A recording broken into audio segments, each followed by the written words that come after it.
में भी 50 से ज्यादा लोग आके बैठे और उनका यही कहना है कि मतलब आप पेश हो जाओ। और ये चीज हमारे साथ पहले भी हो चुकी है। जब चाचा जनक की इलेक्शन हुई थी चेयरमैन की, तब भी राव नरवीर सिंह जी ने यही किया था कि मेरे हस्बैंड को झूठे केस में फंसा के अंदर कर दिया था। और अब भी ये जो केस पार्षद दयाराम जी के बाहर लगाया है वो भी झूठा केस लगाया है, जबकि राकेश उस समय मेरे साथ थे, उनका कोई इन्वॉल्वमेंट नहीं है।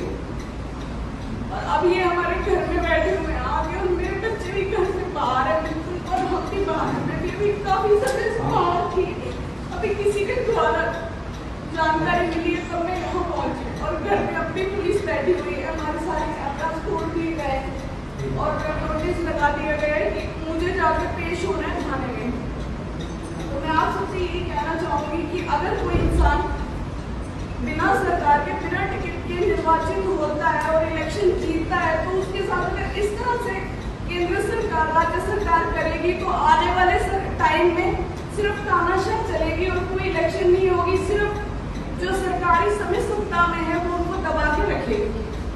तो मैं बस यही कहना चाहूंगी कि राव नरवीर जी जो मेरे हस्बैंड के साथ आपने पहले भी किया था और अब भी कर रहे हैं, वो बिल्कुल गलत है, बिल्कुल झूठे केस में फंसा रहे हैं और हमारा जीना बिल्कुल दुर्बल कर रहा है।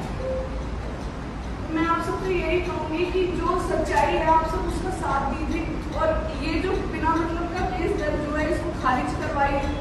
और मैं अपने जो सरकार के हमारे मुख्यमंत्री जी हैं, प्रधानमंत्री जी हैं, मैं सबसे यही कहना चाहूंगी कि अगर आपकी आम जनता और जनता के द्वारा चुने गए किसी भी निर्वाचित इंसान के साथ ऐसा हाल किया जाए तो इस देश का निश्चित है और इस तरह से किसी भी राज्य में कोई भी इंसान शांति से नहीं रह पाएगा। तो आप लोग बस हमारा साथ दीजिए और कोशिश यही है कि जल्द से जल्द हम अपने घर पहुंचे। मेरे पास भी कहीं कहीं से फोन आ रहा है कि आप एक बार आके हमें मिलिए पुलिस वालों का।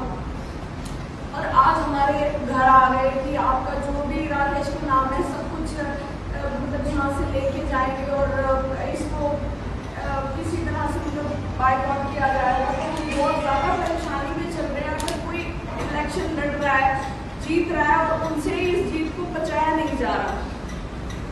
और ये सब जो वो कर रहे हैं वो इसीलिए कर रहे हैं कि हम सबको प्रताड़ित करके किसी तरह से ये जो इलेक्शन है इसको खारिज किया जाए और उनके हिसाब से जो इलेक्शन है वो हो। तो मैं आप सबसे यही अपील करूँगी कि आप लोग साथ दीजिए जो आपने पहले